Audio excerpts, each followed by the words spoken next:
വിശ്വാസമാണല്ലോ നമ്മുടെയൊക്കെ എല്ലാവരും നയിക്കുന്നത് വിശ്വാസമാണ്.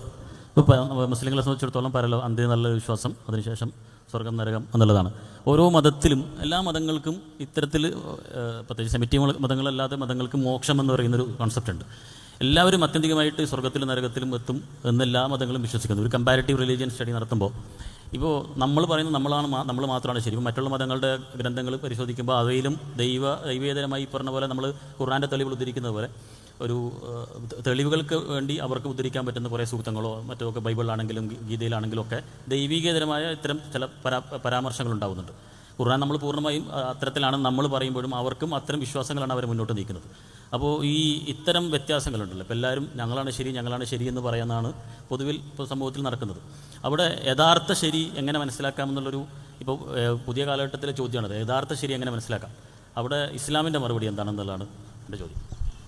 ഒരുപാട് ആലോചനകൾ ചേർത്ത് വെച്ച ഒരു ചോദ്യമാണത്, അല്ലെങ്കിൽ ഒരു ചോദ്യത്തിലുപരി ഒരാലോചനയാണത്. നമ്മൾ ഈ ഫിലോസഫിക്കൽ ഹെൽപ്ലെസ്നെസ് എന്ന് പറയല്ലോ, ദാർശനികമായൊരു നിസ്സഹായാവസ്ഥ. ഏതൊക്കെ ശരിയാണ് ഏതൊക്കെ തെറ്റാണ് എന്ന് പറയുന്നതിലുപരി ഇസ്ലാമിൻ്റെ ഒരു സമഗ്രത ഈ വിഷയത്തിൽ, ഏതൊക്കെ കാഴ്ചപ്പാടുകളും ആചാര്യന്മാരും ആചാര്യ മതങ്ങളും ദർശനങ്ങളും ഒക്കെ ലോകത്തുണ്ടോ അതിനെയെല്ലാം ഉൾക്കൊള്ളുന്ന, അതിനെയെല്ലാം വിശദീകരിക്കുന്ന ഒരു തത്വം ഇസ്ലാമിലുണ്ട് എന്നുള്ളതാണ്. ഇവിടെ ഒന്നാമത്തെ മനുഷ്യൻ മുതൽ തന്നെ ഇസ്ലാം ഉണ്ട് എന്നുള്ളതാണ് നമ്മുടെ വിശ്വാസം. ഇസ്ലാം എന്ന് പറയുന്നത് വാസ്തവത്തിൽ മനുഷ്യരുമായി ബന്ധപ്പെട്ട മനുഷ്യരുടെ വിശ്വാസം, കർമ്മങ്ങൾ, ആചാരങ്ങൾ, ഇതിൻ്റെയൊന്നും പേരല്ല ഇസ്ലാം. വളരെ മിസ്അണ്ടർസ്റ്റാൻഡിംഗ് ആയിട്ട് ലോകം മനസ്സിലാക്കിയ, അല്ലെങ്കിൽ ഇസ്ലാമിനെ തെറ്റിദ്ധരിച്ച ആളുകൾ പ്രചരിപ്പിക്കുന്ന ഒരു ആർഗ്യുമെൻ്റാണ് മനുഷ്യരെന്ത് ചെയ്യണം ചെയ്യണ്ട എന്നുള്ള പീനൽ കോഡിൻ്റെ ഒരു പേരാണ് ഇസ്ലാം. ഒരിക്കലും അതല്ല. അള്ളാഹു അല്ലാത്ത എന്തൊക്കെ ഈ പ്രപഞ്ചത്തിലുണ്ടോ, അള്ളാഹു അല്ലാത്തതിൻ്റെ പേരാണ് പ്രപഞ്ചം തന്നെ. അതിൻ്റെ സ്വാഭാവികമായ ഡിഫാൾട്ട് സെറ്റിങ്ങിൻ്റെ പേരാണ് ഇസ്ലാം. ഞാൻ ആ വിഷയത്തിലേക്ക് വരാം. ഇത് ലോകത്ത് ഇസ്ലാം മാത്രമാണ് ഇത്ര വിശാലമായൊരു കാഴ്ചപ്പാട് മുന്നോട്ട് പോകുന്നത്. ഇപ്പോൾ ചിലപ്പോൾ നിരീശ്വരവാദികൾ പറയും പ്രപഞ്ചം എന്ന് പറഞ്ഞാൽ വളരെ വലിയൊരു സാധനമാണ്, അതിൻ്റെ ചെറിയൊരു പൊടിയാണ് ഈ ഭൂമി. പ്രപഞ്ചത്തിൽ ഭൂമിയുടെ അനുപാതം എന്ന് പറയുന്നത് 1 ശേഷം 500 പൂജ്യം ഇട്ടാൽ ഒരു സംഖ്യ കിട്ടുമല്ലോ. 1 ശേഷം 10 പൂജ്യം 4 പൂജ്യം ഇട്ടാൽ 10,000, 5 പൂജ്യം ഇട്ടാൽ ലക്ഷം, 6 പൂജ്യം ഇട്ടാൽ 10 ലക്ഷം, അങ്ങനെ പോവല്ലോ. 1 ശേഷം ഒരു 500 പൂജ്യം ഇട്ടൊരു സംഖ്യ. ആ സംഖ്യ അനുപാതം 1 പോലുമല്ല ഈ മൊത്തം പ്രപഞ്ചം വെച്ച് നോക്കുമ്പോൾ ഈ ഭൂമി അത്രയും ചെറുതാണ്. ഈ ഭൂമിയിൽ 1/3 മാത്രമാണ് കര. അതിൽ കോടിക്കണക്കിന് ജീവനുള്ളതും ഇല്ലാത്തതുമായ വർഗമുണ്ട്. ജീവൻ ഇല്ലാത്തതിനും അതിൻ്റെതായ ജീവനുകളൊക്കെ ഉണ്ട്. മരങ്ങൾക്കും മൃഗങ്ങൾക്കും ഒക്കെ അതിൻ്റെതായ ജീവനുണ്ട്. ഈ മനുഷ്യൻ എന്ത് ചെയ്യണം ചെയ്യണ്ട എന്ന് നോക്കലാണോ ഇത്രയും വലിയ പ്രപഞ്ചനാഥൻ്റെ പണി എന്നൊരാലോചന അവർ പറയാറുണ്ട്. തലമറക്കുന്നുണ്ടോ, ബാത്റൂമിൽ പോകുമ്പോൾ ഇടത് കാലാണോ വലത് കാലാണോ, ഇതൊക്കെ നോക്കലാണോ ഇത്രയും വലിയ ഒരു പ്രപഞ്ചനാഥൻ്റെ പണി? ആ ആലോചന വരുന്നത് വാസ്തവത്തിൽ എന്താണ് ഇസ്ലാം എന്ന് മനസ്സിലാവാത്തതിൻ്റെ കൂടി ഒരു വിഷയമാണ്. ഇസ്ലാം എന്ന് പറഞ്ഞാൽ ഈ പറയുന്ന തരുവാകട്ടെ, താരമാകട്ടെ, ലതയാകട്ടെ, കതിരാകട്ടെ, മാക്രോയാകട്ടെ, മൈക്രോയാകട്ടെ, ആറ്റോമിക് ആകട്ടെ, സബ് ആറ്റോമിക് ആകട്ടെ, തൂമ്പാവട്ടെ, തുരുമ്പാവട്ടെ, ചെറുതാകട്ടെ, വലുതാകട്ടെ, ഉദയമാകട്ടെ, അസ്തമനമാവട്ടെ, എന്തുമാവട്ടെ, അതിൻ്റെ എല്ലാം അടിസ്ഥാന ഭാവം അതൊക്കെ അള്ളാഹുവിൽ വിശ്വസിച്ചുകൊണ്ടാണ് നിലകൊള്ളുന്നത്. ഖുല്ലുൻ ഖദ് അലിമ സ്വലാത്തഹു വ തസ്ബീഹഹു. ചന്ദ്രനും സൂര്യനും അള്ളാഹുവിൽ വിശ്വസിച്ചുകൊണ്ടാണ്, തസ്ബീഹിലാണ്. വന്നജ്മു വശജറു യസ്ജുദാൻ. നക്ഷത്രങ്ങളും മരങ്ങളും സുജൂദ് ചെയ്യുകയാണ്. യുസബ്ബിഹു ലില്ലാഹി മാ ഫിസ് സമാവാതി വ മാ ഫിൽ അർദ്.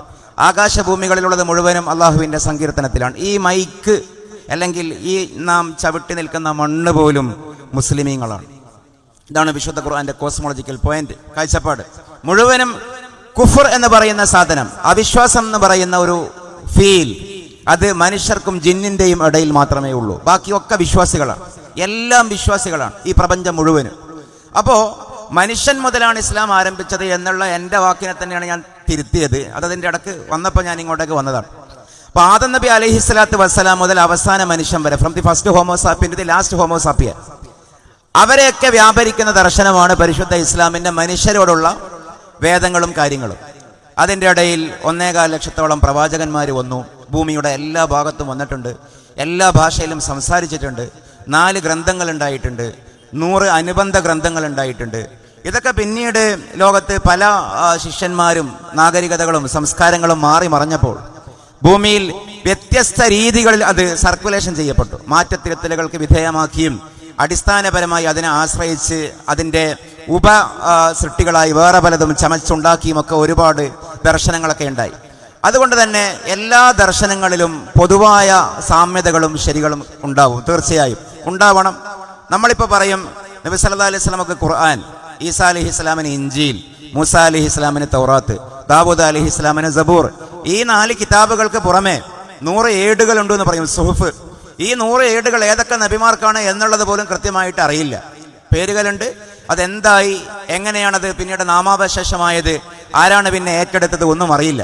അപ്പൊ അത് പിന്നീട് ആ കാലഘട്ടത്തിലുള്ള മനുഷ്യർ, അവർക്കിടയിൽ സാഹിത്യ കാൽപ്പനികമായി ഭാവനയുള്ളവർ ആ കാഴ്ചപ്പാടുകളെ ഒരുപക്ഷെ ആരാധന കൊണ്ടും അതിനോടുള്ള ബഹുമാനം കൊണ്ട് തന്നെയും അതിനെ കൂടുതൽ പ്രചരിപ്പിക്കാൻ വേണ്ടി അവരുടേതായ പുസ്തകങ്ങളാക്കുകയോ അവരുടേതായ ആലോചനകൾ കൂട്ടിച്ചേർക്കുകയോ കഥകളൊക്കെ ചേർക്കുകയോ ഒക്കെ ചെയ്തിട്ടുണ്ടായേക്കാം.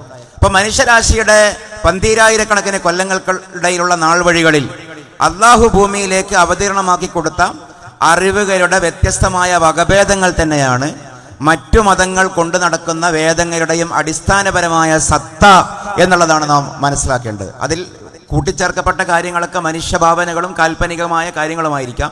പക്ഷെ അടിസ്ഥാനപരമായി അതിലുള്ള പ്രാപഞ്ചികമായ സത്യങ്ങൾ, ജീവിതത്തിന്റെ ഉദ്ദേശം, മരണം, മരണാനന്തരം, നീതിബോധം, പ്രജാധർമ്മം, രാജധർമ്മം, ഇങ്ങനെയുള്ള കൺസെപ്റ്റ്സ് മുഴുവനും പ്രത്യേകിച്ച് സെമിറ്റിക് സാഹിത്യങ്ങളിലുള്ള എല്ലാ കൺസെപ്റ്റുകളും ആത്യന്തികമായി അള്ളാഹുവിൽ നിന്ന് വന്നതാണ്. രണ്ടാമത്തെ അതിൻ്റെ ഒരു കാര്യം മോക്ഷവുമായി ബന്ധപ്പെട്ടതാണ്.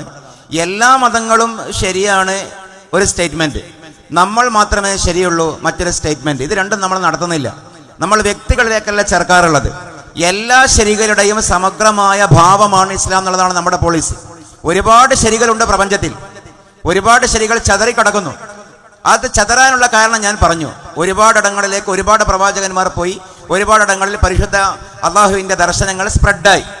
അത് പിന്നീട് നാമാവശേഷമായി അത് കളക്ട് ചെയ്യപ്പെടേണ്ട ആവശ്യം വന്നു. അങ്ങനെ എല്ലാ ശരികളെയും കാലോചിതമായി സമാഹരിച്ചുകൊണ്ട് അതിൻ്റെ ഒരു സംയോജിത രൂപമാണ് വിശുദ്ധ ഖുർആനിൽ അൽ ജവാമിഉൽ കലിം എന്ന് പറയുന്ന വിശുദ്ധ ഖുർആൻ മുഹമ്മദ് റസൂലുള്ളാഹി സ്വല്ലല്ലാഹു അലൈഹി വസല്ലം മുന്നോട്ട് വെച്ചത്. അതുകൊണ്ട് നമ്മളെ ശരിയുള്ളൂ എന്നല്ല നമ്മൾ ലോകത്തോട് പറയുന്നത്. എല്ലാ ശരികളുടെയും സമാഹാരമായ ഖുർആൻ നമുക്ക് എല്ലാവർക്കും ഉള്ളതാണെന്നാണ് പറയുന്നത്. ഖുർആൻ ഈ പറയുന്ന 200 കോടി മുസ്ലിങ്ങൾക്ക് വേണ്ടി മാത്രമുള്ള ഗ്രന്ഥമല്ല. ഖുർആൻ ഹോമോസാപ്പിയനായ 800 കോടി മനുഷ്യർക്കുമുള്ള ഗ്രന്ഥമാണ്. അള്ളാഹു എന്ന് പറയുന്നത് 200 കോടി മനുഷ്യരുടെ ദൈവത്തിന്റെ പേരല്ല. അള്ളാഹു എന്ന് പറയുന്നത് 800 കോടി മനുഷ്യരുടെയും എത്രയോ 800 കോടിക്കണക്കിന് വരുന്ന സൃഷ്ടികളുടെയും സൃഷ്ടാവായ ദൈവത്തിന്റെ പേരാണ്. അപ്പൊ പൊതുവായ ഈ ഇസ്ലാം എന്ന് പറയുന്നത് എല്ലാ ആളുകൾക്കും ആത്യന്തികമായി മനസ്സിലാക്കാൻ കഴിയുന്ന ശരികളുടെ സമാഹാരമാണ്. ആ ഇസ്ലാമാണ് നമുക്കെല്ലാം അനുയോജ്യം. ഇതാണ് ഒരു മുസ്ലിമിന്റെ വാദം. ഞങ്ങളുടെ മാത്രം ദൈവമല്ല അള്ളാഹു, നമ്മുടെ എല്ലാവരുടെയും ദൈവമാണ് അള്ളാഹു. അതുകൊണ്ട് ആ അള്ളാഹുവിനെ നമുക്ക് ഒന്നിച്ചാരാധിക്കാം. ഇതാണ് മുസ്ലിങ്ങൾ മറ്റുള്ളവരോടും പറയുന്നത്. അല്ലാതെ ഞങ്ങൾ മാത്രമാണ് ശരി, നിങ്ങൾ തെറ്റാണെന്നുള്ള ടോണല്ല. ആത്യന്തികമായ ശരി ഇതാണല്ലോ, അതുകൊണ്ട് നമുക്ക് ഒന്നിച്ച് ശരിയിൽ നിൽക്കാം എന്നുള്ളൊരു പോയിന്റാണ്. അവിടെ എന്തെങ്കിലും കൂട്ടിച്ചേർക്കാനാണെങ്കിൽ പറയാം.